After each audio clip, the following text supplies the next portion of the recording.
Com Camila Malucelli e Nathalie Ramalho, da empresa Ferrara Cidadania, vamos falar hoje sobre serviços consulares. Começamos o ano com boas ou não boas novidades, Camila? Tudo bem, Peron? Boa tarde. Obrigada aí pelo espaço, né? Novamente, é sempre um prazer estar aqui, poder falar, né, das situações que vem acontecendo, e você sempre muito solícito ali, abrindo esse espaço para a gente discutir algumas questões que são relevantes. A sua pergunta é um pouco incerta até de eu poder responder, porque, enfim, tem coisas boas sim, a gente não pode generalizar, né, e só reclamar do serviço da administração pública. Tem coisas boas sim sendo feitas, coisas práticas boas sendo conduzidas também. Houve uma mudança, por um lado, né, depois principalmente da gestão dessa nova Consul, então a gente vê uma movimentação positiva de alguns lados e outras não tão positivas de outros lados. É isso que eu vim trazer aqui hoje, né, enfim, que eu acho que é um assunto muito coerente e precisa ser tratado, porque refere-se ao processo de reconhecimento da cidadania italiana, que é onde é o ponto, né, mais chave, o ponto mais importante, né, da atividade hoje do consulado italiano. Claro que a gente tem o departamento de passaporte, né, o Stat Civile, outros assuntos ali poderiam ser tratados, mas aqui eu trago da cidadania porque eu acho que o que vem acontecendo tá gerando muitos ruídos e muitos transtornos dos próprios requerentes. Então, nesse lado, eu diria que não está positivo. E o que está acontecendo, então, Camila? Então, vamos lá. O que a gente percebeu, essa movimentação negativa aí das tratativas, elas iniciaram em Florianópolis. A gente percebeu que quando Florianópolis começou com as atividades ali do vice-consulado de absorver a documentação dos requerentes de cidadania italiana e fazer a interpretação e dar a devolutiva para o requerente, a gente percebeu que as interpretações ali estavam de forma abusivas. E a gente não entendeu naquele momento se eles estavam agindo assim por um desconhecimento das práticas, das regras, né, do próprio roteiro deles mesmos, por ser pessoas novas e talvez estarem ali numa atividade nova e desconhecer, né, da real situação, ou se eram práticas mesmo para dificultar o requerente no andamento, né, do seu processo após o protocolo. Então, começou em Florianópolis, a gente ficou observando isso, várias devolutivas negativas de Florianópolis, a gente, né, pessoas que estavam em processo conosco, pessoas que não estavam também, porque vale aqui ressaltar que nem todos os casos que a gente traz ou aponta são pessoas que nós estamos atendendo, as pessoas também chegam até a gente depois de terem um bloqueio ali com o consulado, né, não é só clientes nossos, enfim, pessoas que prepararam a documentação por conta. E aí a gente viu esse movimento em Florianópolis e segurou um pouco e tentou argumentar, né, instruir as pessoas a argumentar essas devolutivas não coerentes. E depois a gente começou a sentir aqui no Consulado Italiano de Curitiba também, a prática interna dos colaboradores aqui. Sentimos que houve uma mudança de quadro de colaboradores ali, era um grupo de pessoas que faziam essa interpretação com mais conhecimento e um pouco mais de coerência com o roteiro, era eventualmente surgiam algumas práticas ali de solicitações mais abusivas, mas depois de muita contenção se resolvia, e a gente percebe que agora não, agora virou quase que praxe, todos os requerentes que chegam até lá, eles têm uma devolutiva de algo pendente, de pessoas que seguiram estritamente o que consta no roteiro. Então, eu acho que houve uma movimentação muito intensa, ela precisa ser discutida por nós, por entidades, por órgãos, porque está prejudicando e está onerando muita gente e está nessa reta final, aguardou anos para ser convocado ou ficou um tempo aí tentando esse agendamento que é impossível de conseguir e conseguiu chegar lá e começa a ter certos abusos ali na interpretação da documentação. Então, enfim, é isso aí que é o ponto, né, que não está positivo aí esse ano e que já vinha da metade do ano passado para cá. Esses abusos que você fala, incongruências, tal, quais seriam? Vamos exemplificar, não sei se fala você, fala a Nathalie vamos detalhar, por exemplo, pegar um exemplo ou alguns exemplos para o nosso público entender melhor o que está acontecendo.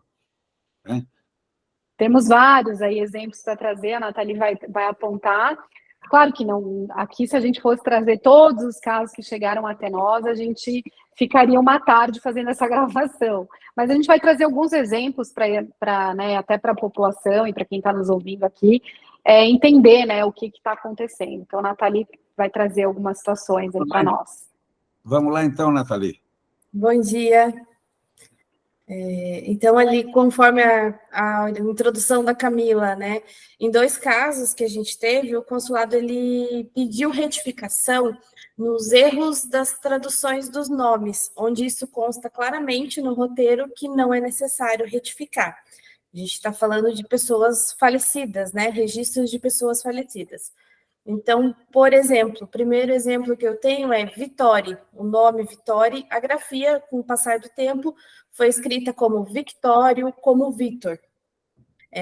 O segundo exemplo, muito parecido, é um sobrenome Comim. Com o passar do tempo, né, nos registros constou como Cumim, com a letra U, ou com a variação ali do final, né, M ou a letra N.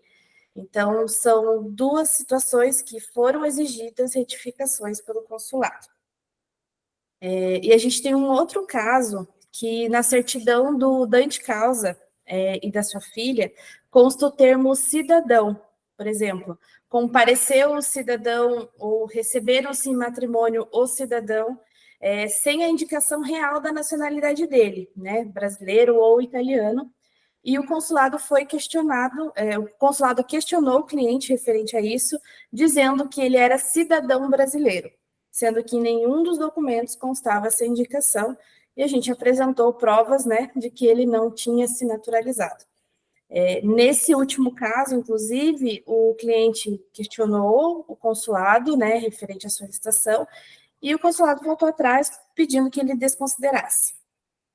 Quer dizer, um comportamento bastante heterogêneo, né? Isso, obviamente, tem se refletido na clientela, vamos dizer, que vai ao consulado através da agência e também os que vão diretamente, como disse a Camila, quer dizer, que depois trazem esse problema para vocês tentar resolver, é isso? Isso, até porque, Peron, lembrando que a gente não atende todas as pessoas que são convocadas, a gente não faz o processo de reconhecimento de todas as pessoas que vão até o consulado, né? As pessoas, muitos preparam a documentação por conta, ou tem outras milhões também de assessorias aí prestando serviço, advogados, enfim.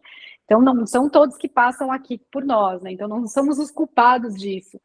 Na verdade, o que tem acontecido é a tratativa com o próprio requerente, né? A gente intermedia e tenta instruir a pessoa a argumentar da melhor forma possível, baseado no roteiro ou nas interpretações que a gente conhece de 18 anos aí, protocolando processo no Consulado Italiano de Curitiba. Então, a gente já tem um histórico aí que o Consulado de Curitiba sempre foi um dos consulados, eu diria que talvez o mais criterioso na interpretação da documentação para o reconhecimento da cidadania italiana.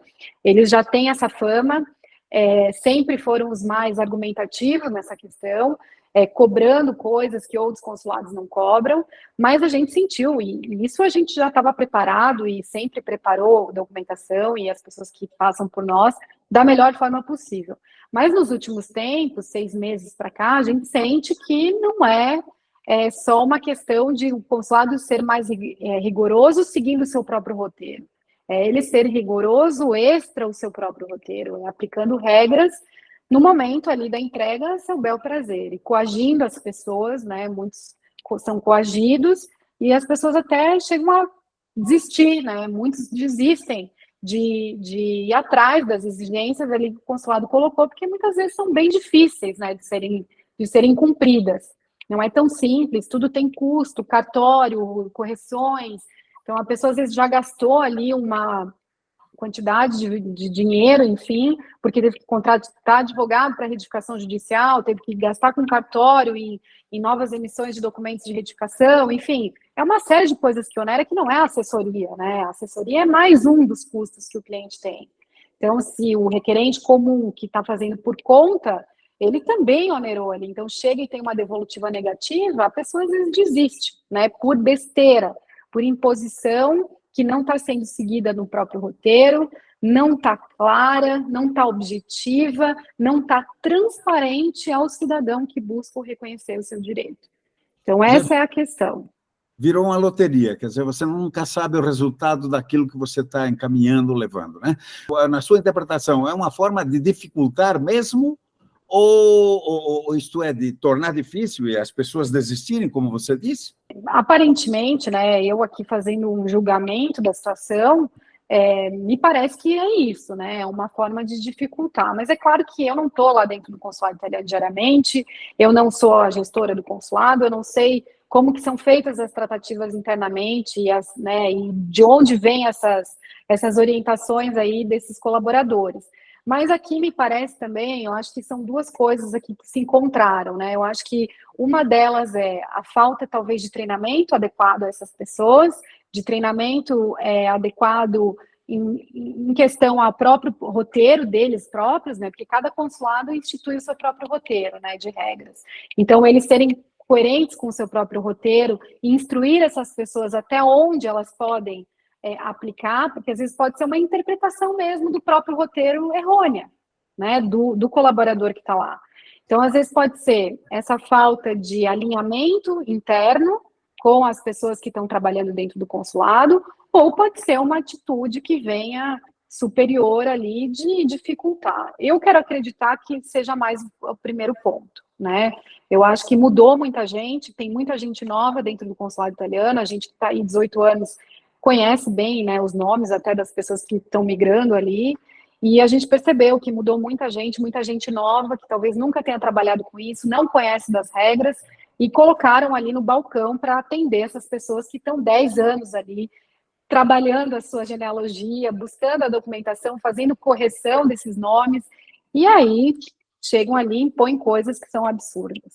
Então, eu acho que não estou aqui para fazer nenhum julgamento, não trabalho dentro do consulado italiano, eu estou como uma pessoa que representa as pessoas que estão ali na fila, porque, de certa forma, a gente representa e a gente, né, conhece das regras para poder argumentar e poder levar.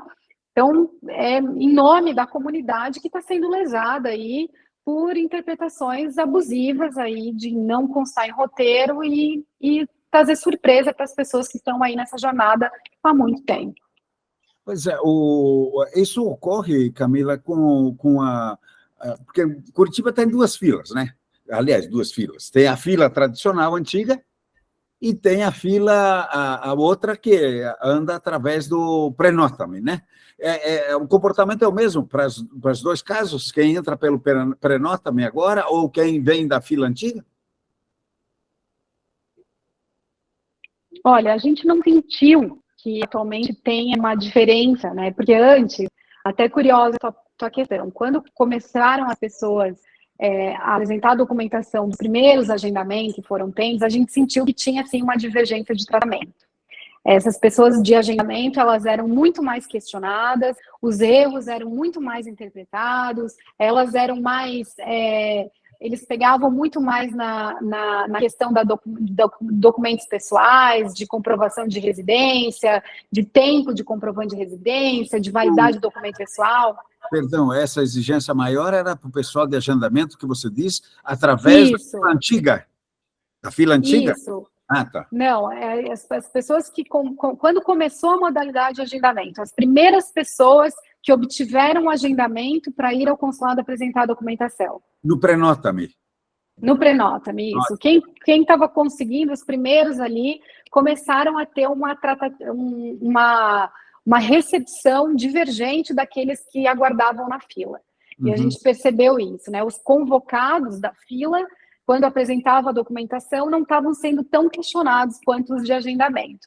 Parece que a gente sentia que parecia que estava rolando um preconceito das pessoas que tinham obtido o agendamento, sendo que é uma modalidade instituída por eles. Mas agora, nesses últimos casos, até esses exemplos que a Nathalie trouxe, eles são de pessoas que também são convocadas, pessoas que estavam na fila, que têm um número de protocolo, que aguardaram 10 anos, e inúmeros outros casos de pessoas que estavam na fila, prepararam os documentos e estão chegando lá e tendo esse tipo de reação, né, de situação ali. Certo. Você, agora vem essa curiosidade, né? Está todo mundo ali esperando, diz que a fila tradicional, aquela antiga que não existe mais, que o pessoal está sendo atendido, parece que está em torno de 110 mil, né? Não é isso? Em torno de, não sei, a última vez que eu vi era 106 mil. Estão chamando agora, se não me engano, em torno aí, perto do número 60, 70 mil.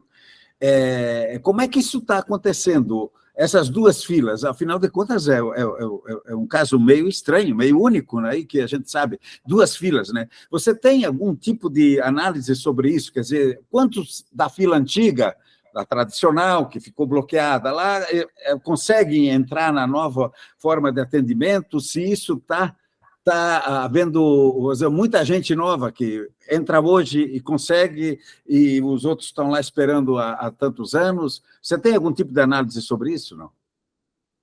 Então, Peron, quando a gente começou esse negócio do agendamento, a gente até entrava ali no sistema e fazia o agendamento para o requerente, né? Quando começou a ficar essa dificuldade enorme, a gente parou de fazer, porque, enfim, tá ruim para a gente, tá ruim para outra pessoa que está tentando em casa.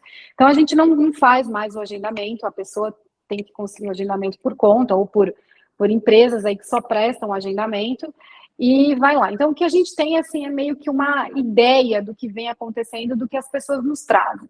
Então, o que a gente sentiu? Que no início, quando saiu o agendamento, todas as pessoas que estavam na fila ali, sei lá, 5 anos para serem convocados, né, dentro da média anual que eles vêm convocando, elas começaram a tentar o agendamento. Então, teve muita gente que estava na fila, conseguiu o agendamento, já foi lá e apresentou a documentação e seguiu com o processo. Quando começou a se dificultar a obtenção do agendamento, que aí começou um volume enorme de pessoas tentando, essas pessoas que estão na fila começaram a desistir e permaneceram na fila.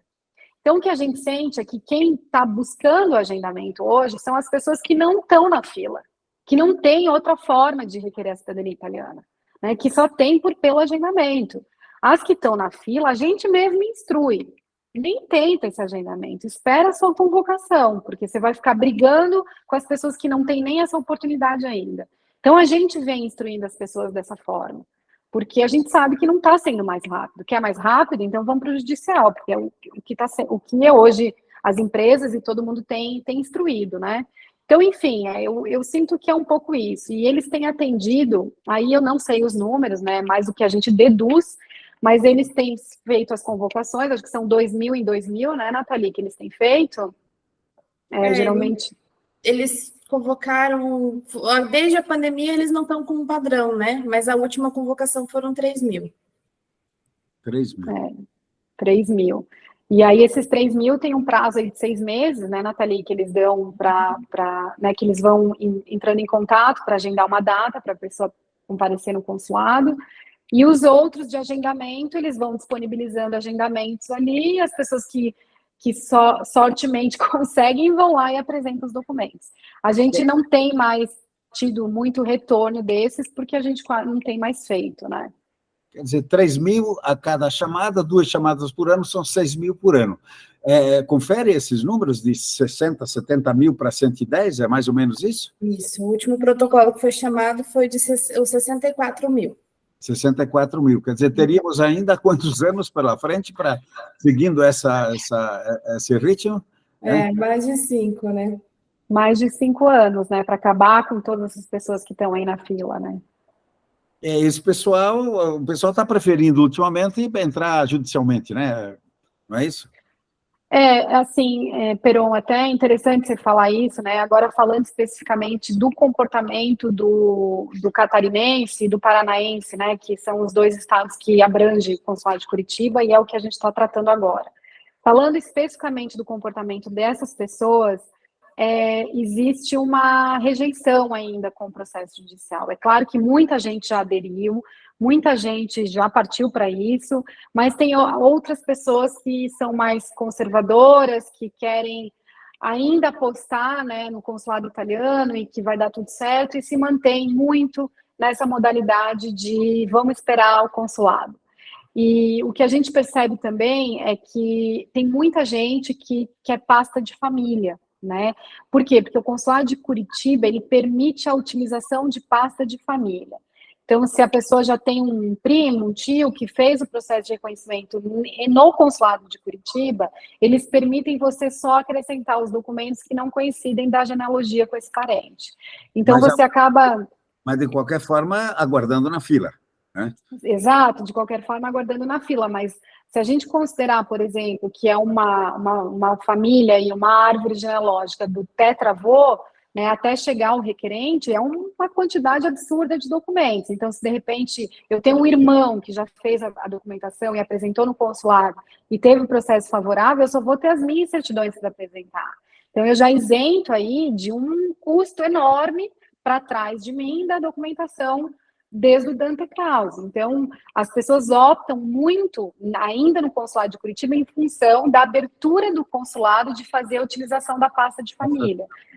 Então, essas pessoas você não consegue levar para o judicial, né? É muito, muito difícil, porque elas entendem que, assim, bom, eu não vou ter um custo de advogado, um custo maior na preparação dos documentos, porque eu vou ter que pegar todos os meus documentos novamente e ainda ter que, né, aguardar 2 anos. Então, eu aguardo 5, 10 e faço no consulado e utilizando a pasta de família. Então, existe esse comportamento aí entre o paranaense e o catarinense que não é tão comum irem para o judicial. Voltando ao nosso tema, Camila, o que você acha? Esse tipo de exigência aleatória, vamos ver se achamos uma forma de dificultar a vida de alguém, quer dizer, você não sabe se isso decorre de uma orientação de uma inteligência romana, né, para dificultar mesmo, ou se é apenas uma deficiência funcional, vamos dizer, local, né? De repente, ou até insegurança, né? Vamos dizer assim. Qual é o remédio para isso? Como é que você veria uma forma de resolver isso? Houve tentativa já de falar, por exemplo, com o representante consular para esclarecimento sobre isso, ou não houve? Simplesmente está acontecendo e pronto. Com o consulado italiano mesmo, existe aquele certo preconceito, né? A gente não consegue ter um diálogo, o que é uma pena, é um retrocesso aí para o setor, porque a gente, como está aqui, né, nesse lado, e mesmo que seja uma atividade profissional, a gente conhece muito das situações, né? A gente conhece do que acontece, conhece das regras, a gente tenta seguir, né, exatamente da forma como eles solicitam, a gente não instrui as pessoas a argumentarem coisas que já estão definidas, né? A gente respeita as regras. Então, enfim, existe essa falta de comunicação, né, esse preconceito que não faz a gente conseguir ter um diálogo direto. Então, isso já dificulta um pouco. Aí a gente conta com algumas intermediações, como, por exemplo, agora eu recorri a você, que é um veículo, né, que pode talvez levar a mensagem de uma forma aberta e tranquila, de que nós não estamos aqui, eu não estou aqui para criticar o consulado, para apontar o dedo no consulado, para dizer que o consulado não funciona. Ao contrário, eu estou aqui para querer trazer uma melhoria e não deixar essas pessoas serem abusadas por coisas que não estão determinadas, né? Por coisas que não estão claras, por interpretações que não foram divulgadas, né? Não foram pré-estabelecidas. Então, eu acho que esse é o caso aqui, né? Não é apontar, a encontrar culpado aqui. Eu acho que a gente tem que buscar a solução. Então, onde está a solução? Está na diretriz consular ali da gestão? Está enfim, melhorar o roteiro, deixar ele mais claro, então, do que eles precisam, né? Enfim, eu acho que aqui são inúmeras discussões, mas que tem que, sim, eu acho que todo mundo se mover aí, porque muito se discute de aire, muito se discute de passaporte, e a gente está esquecendo das pessoas que estão ali protocolando o seu pedido, né? E estão sendo barradas e sendo prejudicadas por interpretações ali que às vezes nem chegam nessas pessoas, né? Então, enfim. Você percebeu que isso ocorreu com a mudança da direção consular ou isso é uma coisa mais recente? Olha, eu, sinceramente, eu não sei apontar se foi da direção consular, mas a gente percebeu que houve uma movimentação divergente depois da mudança da pessoa responsável pelo setor cittadinanza. Quando essa pessoa, tinha uma pessoa há muitos anos nesse setor, que a gente até sempre tinha ali vários problemas, porque discordava, às vezes, tinha umas interpretações errôneas também, e sempre tinha que haver uma discussão ali para conseguir chegar num consenso do cliente, né, do requerente com o consulado, mas depois que ela saiu, parece que piorou, degringolou mais ainda, aquilo que já era complicado, depois degringolou. Então, não sei se é a pessoa nova que está ali assumindo a gestão disso, se é da cônsul, da diretriz superior, ou se é de Roma, ou se é de o quê? Como você falou, a gente não sabe se vem lá de Roma ou o problema está aqui. Então, mas está acontecendo, é fato, né? É inegável. A gente tem mil provas aí para a gente trabalhar em cima. Eu diria que se fizesse uma avaliação, os próprios atendentes lá, quase todos eles dão uma interpretação negativa. Então, acho que isso não está difícil de ser provado que tem realmente acontecido, né? De fato, a lei continua a mesma, né? Não mudou, né? Quer dizer, as exigências legais são aquelas. Você certamente tem sua assessoria jurídica e elas subsistiriam a um crivo, quer dizer, uma análise jurídica dessas exigências? São todas elas à margem da lei? Olha, aí já é interpretativo, né? Porque eles divulgam um roteiro e deve ser seguido esse roteiro. Cada consulado tem o seu próprio roteiro, né? Tem uns que são mais flexíveis no seu roteiro, tem outros que não. Então, existe sim margem jurídica aí para ser discutido, né? E levado isso. Mas aí, Peron, é uma coisa que tem que partir da própria comunidade também, né? Não adianta eu aqui como intermediadora propor algo nesse sentido, até porque o movimento é muito maior, né? Mas eu convidaria todos, né, que de certa forma intermediam processos com o consulado, pessoas que estão ligadas aos órgãos administrativos, têm os seus cargos aí de representatividade, que olhassem muito a fundo essa questão, né, para que não seja levado para o jurídico, porque às vezes é só uma própria regularização interna ali, né, um treinamento, enfim, algo que estabeleça melhor essas diretrizes. Você diria, por exemplo, de 100 processos, quantos batem na trave por essas exigências aleatórias? Olha, tem exigências de graus de documentação pessoal, né, com implicações em comprovação de residência, que isso é uma coisa que tem que ser discutida e já estabelecida, porque isso está muito abusivo mesmo, cada um ali, cada agente consular determina qual comprovante que ele vai solicitar, né, se é de água, de luz, se é de telefone fixo, se é de telefone celular, não existe uma padronização. Então, documentos pessoais como RG, emissão de data de RG, comprovação eleitoral, várias divergências na documentação pessoal, como na documentação que refere-se aos documentos civis ali, né, a certidões, né. Então, enfim, eu diria que entre os problemas pessoais e os problemas argumentativos ali das regras da documentação é quase 100%. Não teve uma pessoa, assim, de inúmeras, que a gente atendeu, e mais as que chegam para a gente posterior a... Você diz 100%? Chega a 100%, quer dizer... Eu diria que você 100%. Não salva, de 100 não salva um que vai tranquilo.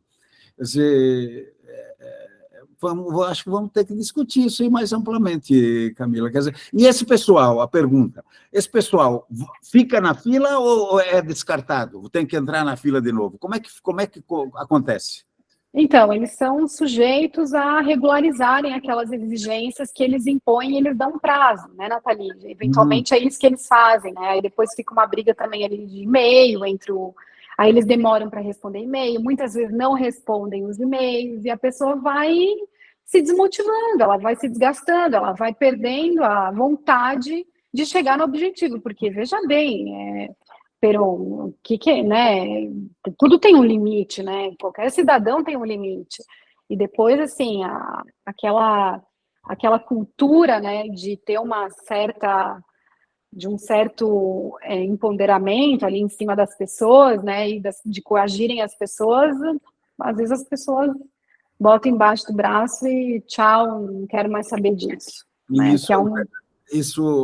Os que dizem tchau é um percentual alto que desiste? Olha, tem uma ideia disso? Tem gente que desiste, a gente não deixa desistir, né? As pessoas que estão conosco ali, que buscam assessoria, a gente argumenta até o fim, porque o que não está prescrito é objeto de argumentação, né? Agora, os que estão aí, que fazem por conta, levam uma devolutiva negativa e desistem, tem bastante, porque a gente já soube de pessoas aí que acabaram desistindo, porque é impossível de ficar nesse bate-bola aí com o consulado eternamente, né? Acho que deve haver uma explicação, um percentual tão Claro. alto, por cento de processos que encontram problemas. Vamos aguardar essa explicação, vamos também preparar aí um debate um pouco mais amplo sobre esse tema. Eu deixo aí as palavras finais aí, Camila e Nathalie, para nós encerrarmos essa entrevista. Perón, agradeço mais uma vez você, né? É sempre um espaço muito importante aqui para nós, que não temos essa abertura, né, com o próprio consulado italiano. É uma pena, porque acho que a gente só teria a contribuir, mas eu preciso falar o que está sendo impactado com o cidadão, e não é comigo, empresa. Eu estou aqui para auxiliar essas pessoas, e elas confiam na gente, elas confiam no meu trabalho. O problema é essa divergência de interpretação que eles dão. Então, eu diria que o problema aqui está no roteiro. A gente não interpreta ali como a gente quer, a gente segue o roteiro. Então, se o roteiro não está claro, ele não está bem estabelecido, ele não está detalhado e colocando as variações que eles interpretam, aí fica muito difícil. Aí fica difícil para nós, fica difícil para qualquer pessoa que está fazendo o processo. Então, acho que falta clareza nas regras. Ainda que seja coerente o que eles estão pedindo, então que sejam claros no próprio roteiro.